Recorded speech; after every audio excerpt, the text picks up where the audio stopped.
Hello, everybody, and welcome. I'm just looking at this on the board, and I really can't even believe it, to the 77th episode of the Soul-u-tions podcast. Oh, my goodness, it's so crazy. This is part 2 in our 2-part how to, interpret your dreams to help you live a life of your dreams, especially if you're a woman in midlife. It's a very long working title, and haha, if you listen to the previous episode, you'll get the working title joke there. So if you haven't, after this episode, make sure you go back and listen to that one. But I'm getting into the second part of the framework that I use to interpret my dreams and that I'm teaching in the Soul-u-tions labs. And I think that it's something that you are not going to want to miss. So enjoy the intro, what do we call it? The musical introduction? Theme music, that's right. And I'll see you on the other side. Einstein said, "We cannot solve our problems with the same thinking we used when we created them." Most everyone in the world is solving their problems the wrong way. Our problems come from our thinking, and we can solve them with our thinking. So whether you're at your lowest, just trying to grow, or whether you are trying to sustain growth over your lifetime, join us as we push the boundaries of our current thinking and redefine how we find Soul-u-tions. The hope and the strength and the love and the smiles and the laughter of friends and family. Add it up, you'll find no limit to the possibilities. Okay, in our previous episode, which I just finished recording. So I record 2 episodes at a time, or at least that's my goal. And so then they are dropped, one, and then in 2 weeks, the next one drops. So I'm still very much in the spirit and the energy that I was in when I recorded the last episode, which if you listen, you will remember that's I just got back from seeing Paul McCartney 2 nights ago, and I walk into the Get Up Productions podcast studio, and lo and behold, Ethan is wearing a Paul McCartney t-shirt. And I'm thinking, oh my gosh, I can't wait to tell him that I just saw it. And I was like, I just came back from Atlanta. He goes, me too. I went last night. We were on 2 different nights. But anyway, so we've been comparing notes to our favorite songs and all the things in love of Beatles and that our families love. And it was a really fun thing to share about. But one of the things that he shared with me, he goes, oh, I kept listening to you in that previous episode as you were recording it. I just knew you were going to talk about Let It Be. And I was like, oh my gosh, I didn't talk about Let It Be. And I was like, remind me of the story of Let It Be. And if you're a Beatles fan, you'll know the song, right? When he says, Mother Mary comes to me like in his dream. Mother Mary came to him speaking words of wisdom, let it be.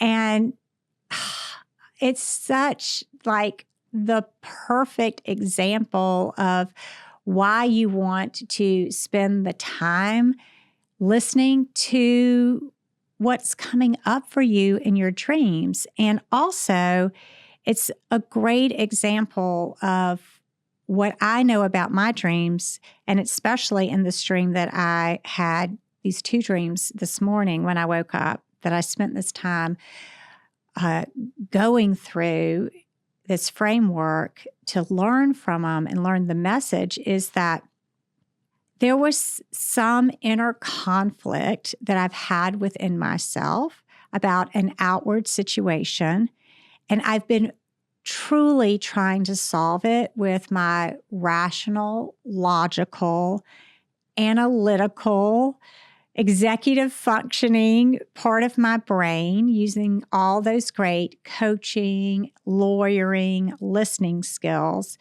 But I hadn't really gotten anywhere with that other than to kind of feel stuck in not having a resolution to this perceived conflict that I had in the situation.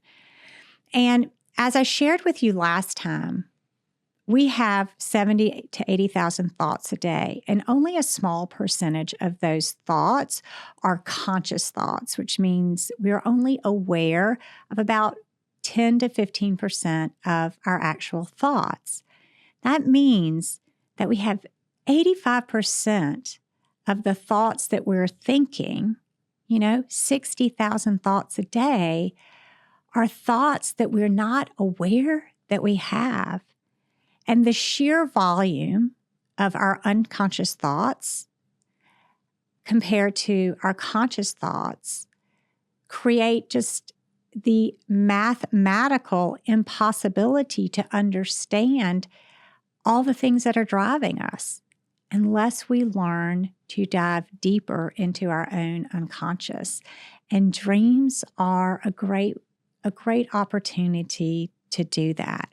And so in that Let It Be song, right, you can even hear that the answer to a conflict that Paul was having a problem resolving came to him in a dream. And it was his mother.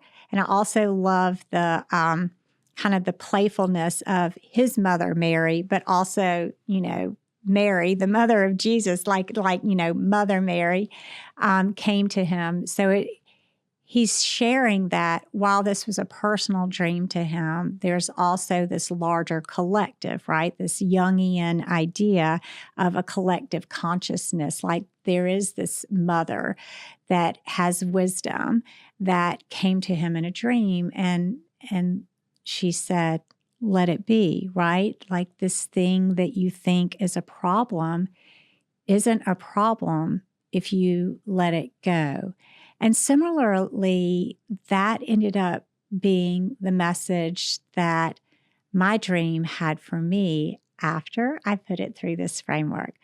So last week I shared with you a more biblical psychotherapy-based model, the TTAC, title, theme, affect, question framework for going through your dreams. Okay, today it's going to be a Jungian model, and I'm going to go through this one as well. But I use them together, and I want to show you how I do that because I think it makes sense to use both of these together. They're complementary.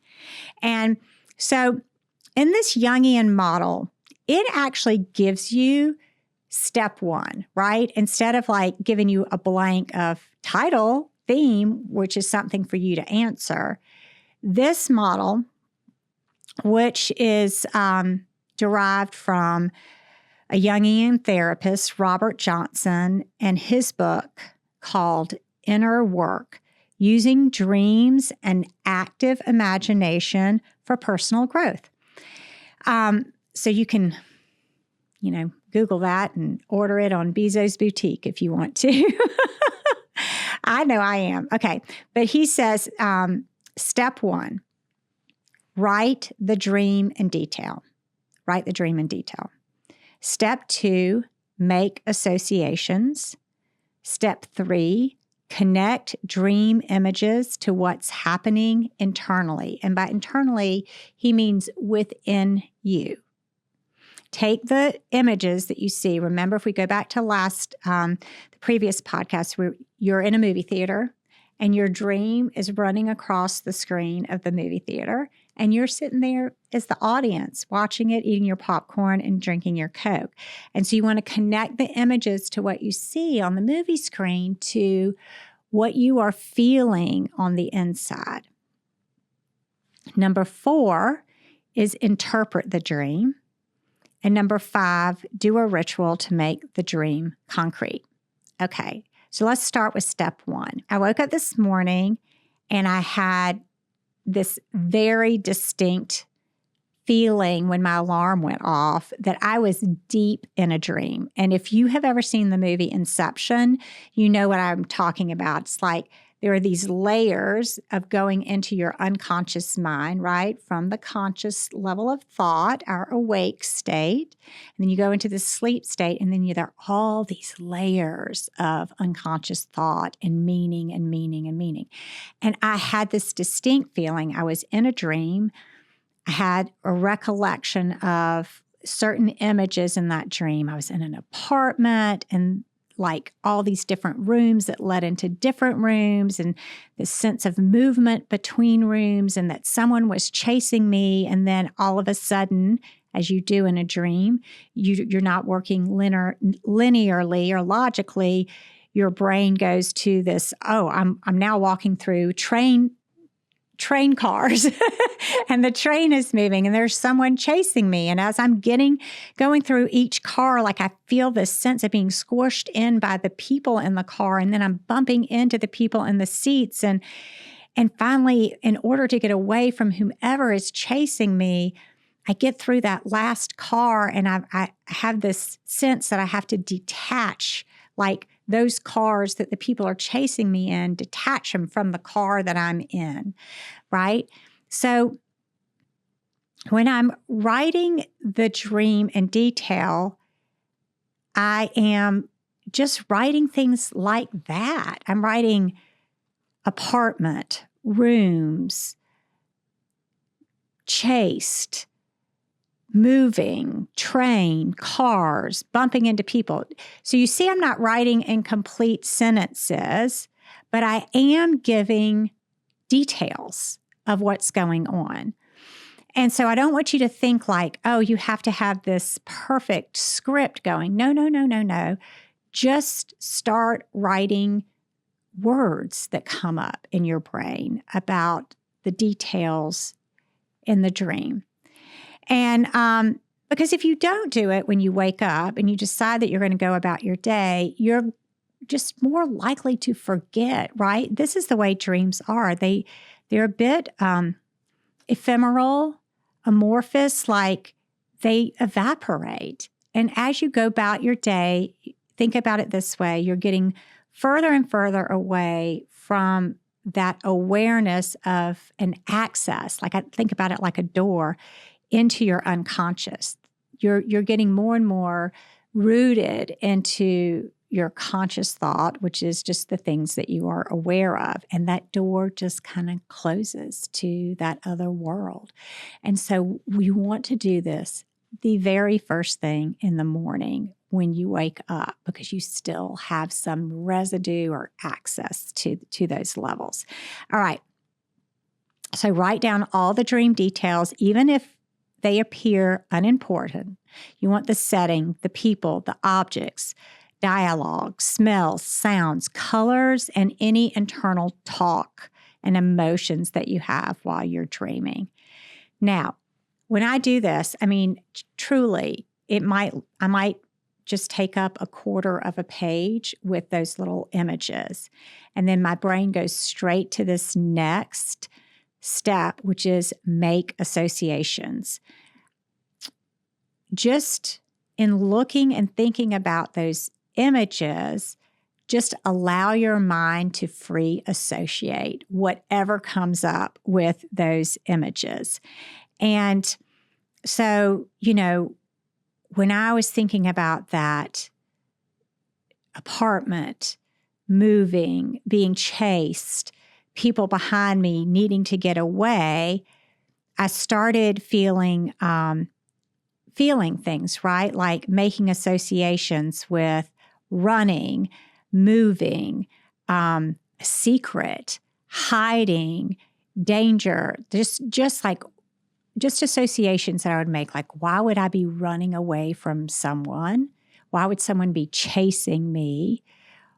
So you're just let your mind just freely associate with that. Don't dive deep into symbolism. Don't Google what does, moving train mean.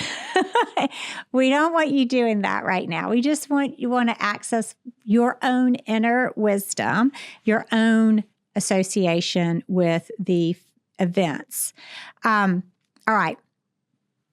Now, here's something that's really important. And most people don't know this about dreams.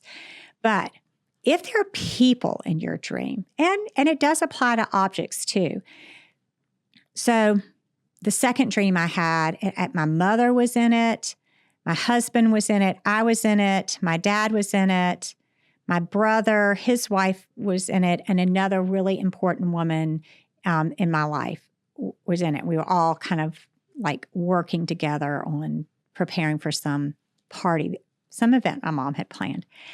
And so I wrote down everybody's name: Mimi, Turner, Pat, Nanny, Tara, Patrick. And then what you need to know is that those characters are not the actual people for purposes of our dream interpretation. They are aspects of you. You actually play all the roles in your dream. A part of your unconscious is actually associated with each of those roles. And so when you are going about like the excavating of these things, these people really serve as your own archetype. What do I mean by archetype?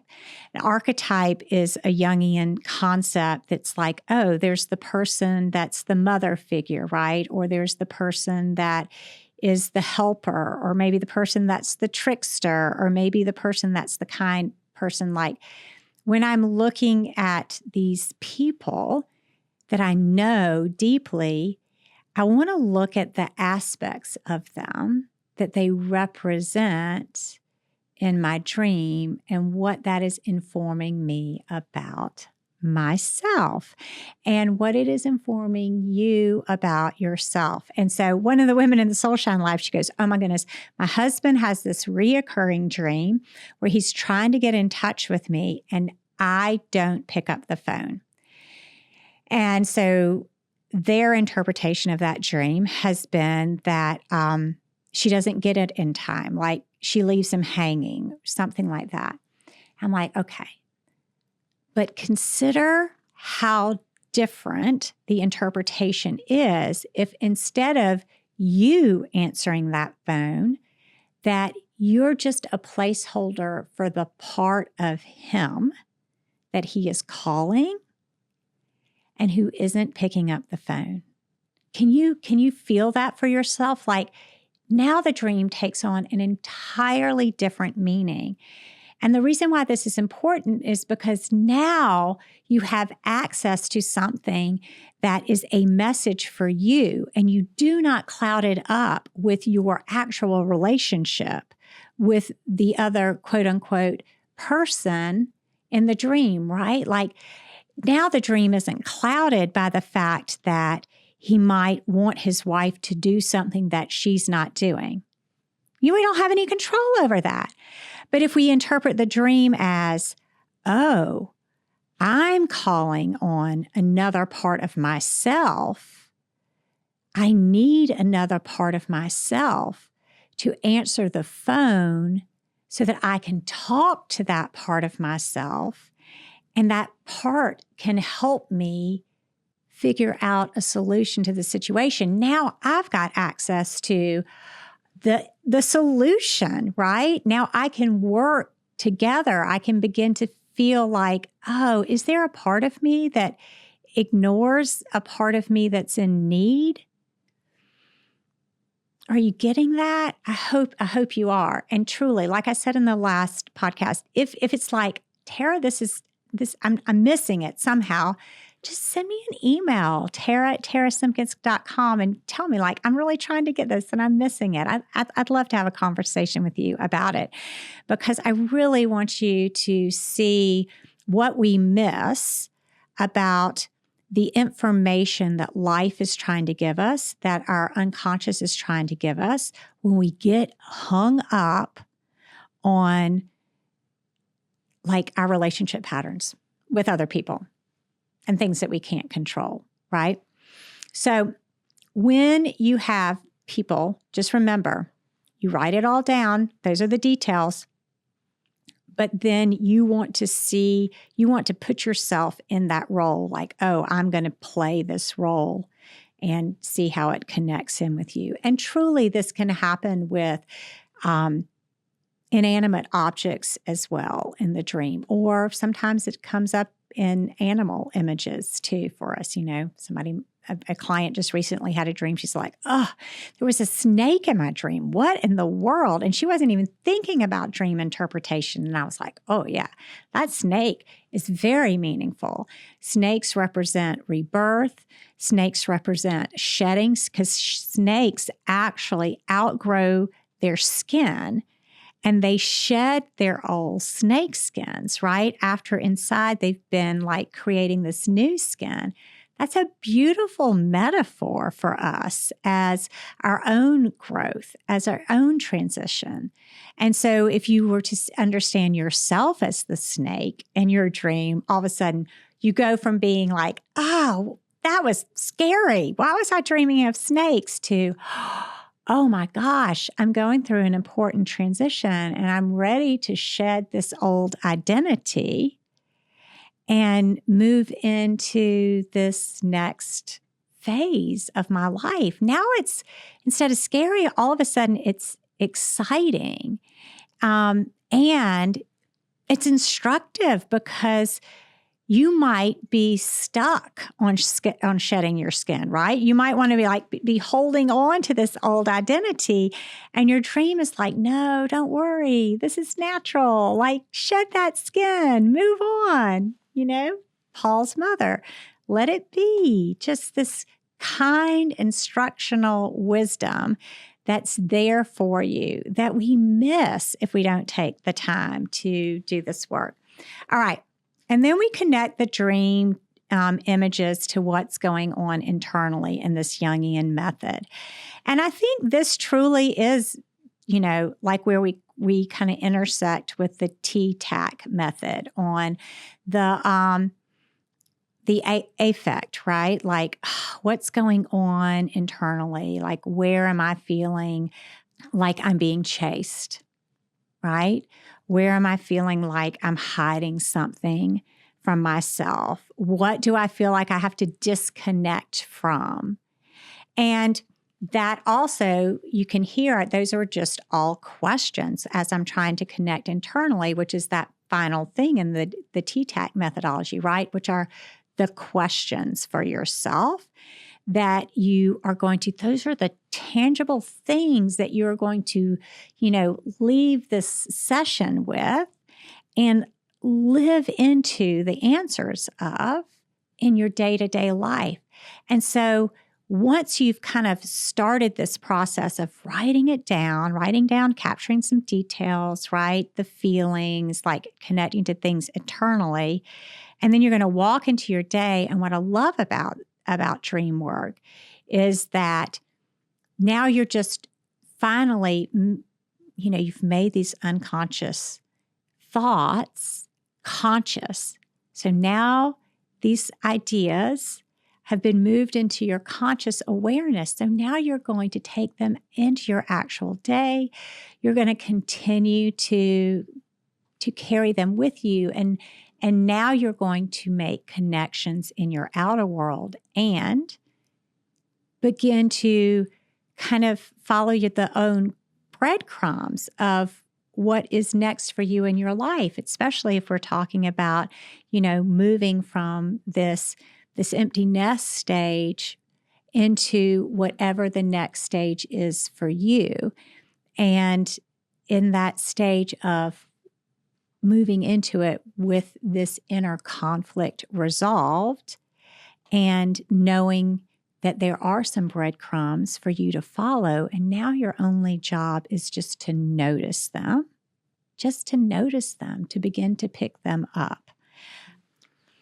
And so in interpreting the dream, which is step 4, it sounds like serious business, but truly it's just more of a hot, cold. I don't know if you played this game when you were younger, but, we would say you'd hide, if you were playing hide and seek and the person who was seeking, and the people, they were looking for something, and the person would say, warmer, warmer, colder, colder, hotter, you know. This is what dream interpretation to me feels like. You're just kind of like throwing this all together and waiting for clicks, right? Waiting for warmers and waiting for ahas, the hotters, and you don't force any of it. It's just, it will naturally come. So just knowing that you're on the right path. And then the final step on this is a ritual. Do a ritual to make the dream concrete. And if you have written down your dream in your journal, I want you to know you've now done a ritual. Writing the dream down is a ritual, and that's enough to make it concrete. What do I mean by concrete? You're taking the invisible thoughts floating around in your head, and you've actually made them visible with your hand and your pen and on the paper so that you can see them. And then you can come back to them and read through them. And like even today when I was reading through it in class, I was like, as I was reading through my details and, you know, my associations, I was like, oh, that one detail that I wrote down that I didn't know why. I wrote down crown because there was this crown involved that I was moving around. I was like, oh, I totally know why that particular detail was in my dream. And so it just, again, you're going to live into this understanding of your dream interpretation. Now, I want to read for you the questions that came out of my own dream analysis today, because in my particular dream, when I took my first dream and my second dream and I looked at them together, what came up for me was this theme of making myself overly available for other people in my life. And it's so interesting because this definition of overly available, I had previously written it down in my notes section. It was crazy. Over availability is a way of hiding your genius, of dimming your light.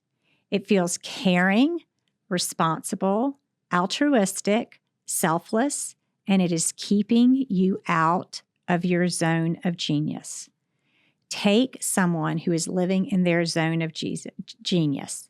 Oh, that was a really interesting little Freudian slip. Their zone of Jesus. Take someone who's living in their zone of genius. Oprah, Gail, King, Oprah's best friend, are they serving everyone else on an individual level? Or are they serving their calling and thereby serving people on a collective level? Whew. That truly hit home for me as something I know that's getting in my own way of living in my zone of genius. So these were my questions, and write these down for yourself, because I think every woman in midlife needs to answer these questions for herself at some point in her life. Number 1, who or what am I making myself overly available for? For whom or for what? That would probably be the proper grammatical way to say it. Leave a few spaces. What am I hiding from? Leave a few spaces. What am I keeping secret? Oh, and this was a big thing, a feeling that really was obvious to me after I did my associations in this overly available dream, was this realization that I am angry.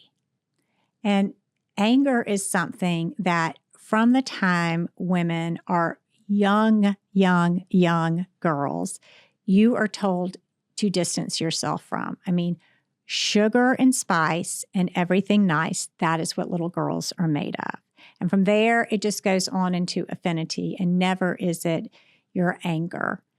And the problem is we do want to be nice. You can see how this leads into making yourself overly available for others and how it keeps you from living in your zone of genius. Anger is a natural emotion, and it's telling you that you are making yourself perhaps overly available, and there's a part of you that you are ignoring and is going unlived, especially if it is in your zone of genius. And so the questions that come with anger, very healthy anger, is what needs to be protected and what needs to be restored. And so, there's a feeling that I wanted to hide from myself. Going back to this other question, what are you hiding? What secret are you keeping? I'm really angry about what? About how available I make myself for others. And then when I looked into me playing all the different roles, the interesting thing was I saw so many other options to helping other people other than making myself overly available to them. I could be a happy helper. And by that, I mean a person who helps people with their overflow. I mean, after you've taken a shower, brushed your teeth, and done all the things you need to do for you, if you have some spare minutes, helping someone else versus like helping someone to the extent of making yourself overly available and feeling conflicted as to how are you going to do the thing you need to do and take a shower in your day. So I hope you will spend some time reflecting on these questions and some time living into the answers for yourself. And again, I mean, if you came up with some really interesting questions for yourself, I would love to hear from you and what those questions are, because I do believe we're living in a really sacred time, especially for women in this world, and that we are all being invited to figure out how to make ourselves available to the people that we love and serve our zone of genius and what that looks like. And so with each one of us who sits there and kind of grapples with that question and comes up with other questions that helps us, then when we share it, it makes it easier for all of us because we're all in this together. Speaking of being all in this together, don't forget to share this episode with someone that you think would really enjoy it, that someone that you know is in this transitional state in her life as a woman and a mother and kind of searching for that next thing. You may not know what your zone of genius is. You may know exactly what it is, but not be able to achieve it because you're so overly available to everybody. But whatever it is, just send it to a friend and tell another person in your life that you're thinking of them today and they're not alone in this very concrete way of sharing this episode with them.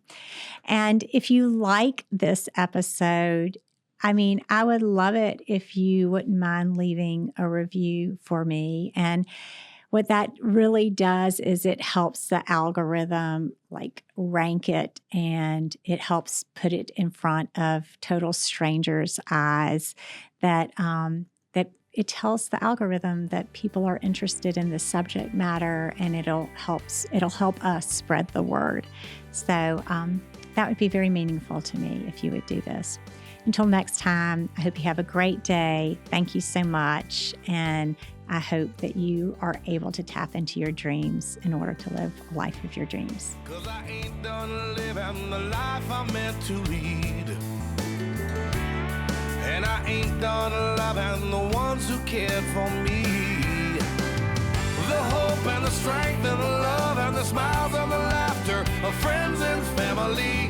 Add it up, you'll find no limit to the possibilities. The left and the right and some faith in the fight, and your courage is all